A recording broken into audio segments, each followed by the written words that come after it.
Well, Stone, this is another fine mess you've gotten yourself into. I think I'm going to need some help getting out of this one.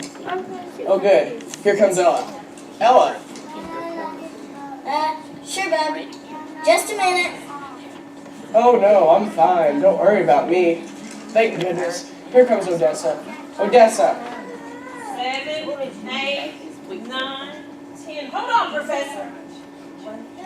15, 16. Of course, I understand.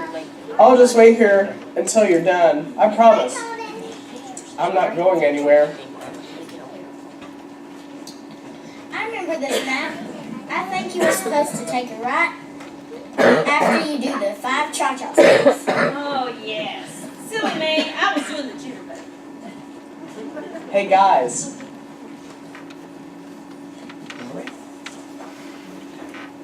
How can you confuse the cha-cha with the jitterbug?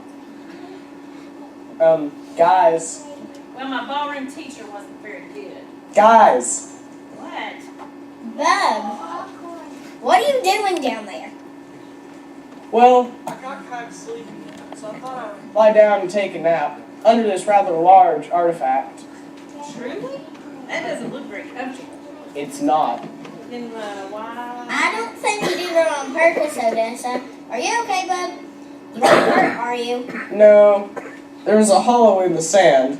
I was kneeling in it, cleaning this artifact, when it just rolled right over me. Thankfully, I was still in the hollow. But it's too heavy for me to shift by myself. I've just been waiting here, patiently, hoping someone would notice.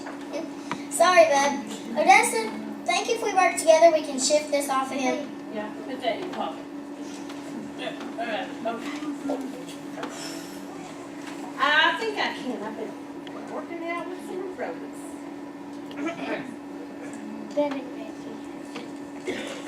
I would greatly appreciate the help.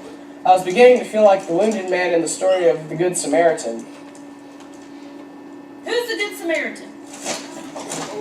You've never heard of the story of the Good Samaritan? No. I haven't. Is this another one of your Bible lessons? It is. You see, there's this man traveling from Jerusalem to Jericho. On his way there,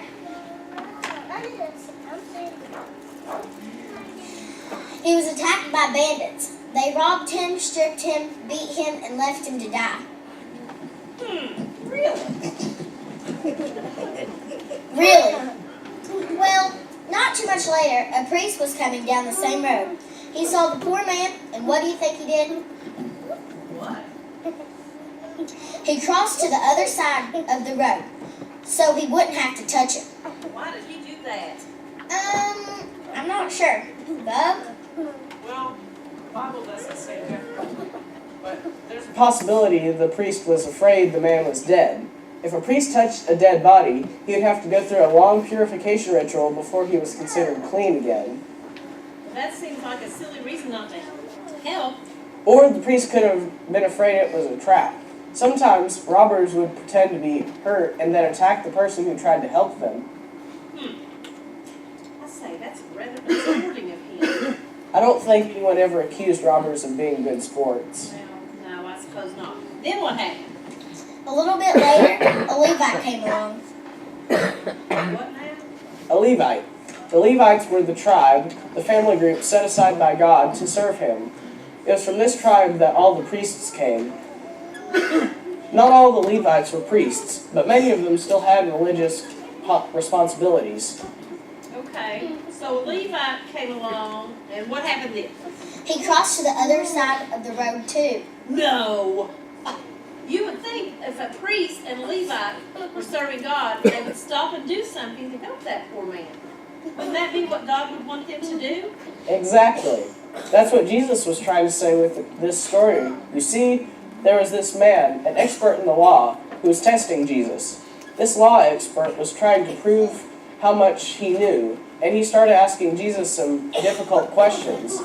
When the expert asked Jesus who his neighbor was, he was looking for an easy answer like, the person who lives near you, or the person who in your church. But Jesus didn't give an easy answer. Jesus told the story about the Good Samaritan. At the end of the story, Jesus asked the law expert who he thought was the neighbor of the man who was beaten. So who was his neighbor? The one who had mercy on the beaten man. But neither the Levite nor the priest had mercy on the beaten man. Ah, but the story isn't over yet. Then along came a Samaritan. Ah. We finally get to the Samaritan. I was wondering about him. What exactly is a Samaritan? The Samaritans were a group of people who lived in the same area as the Jews. They worshipped God too, but the two groups argued over the correct way to do it.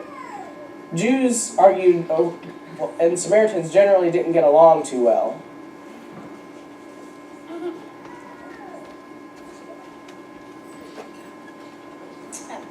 But even though the Jews and the Samaritans didn't get along, the Samaritan was the only one who stopped to help the man.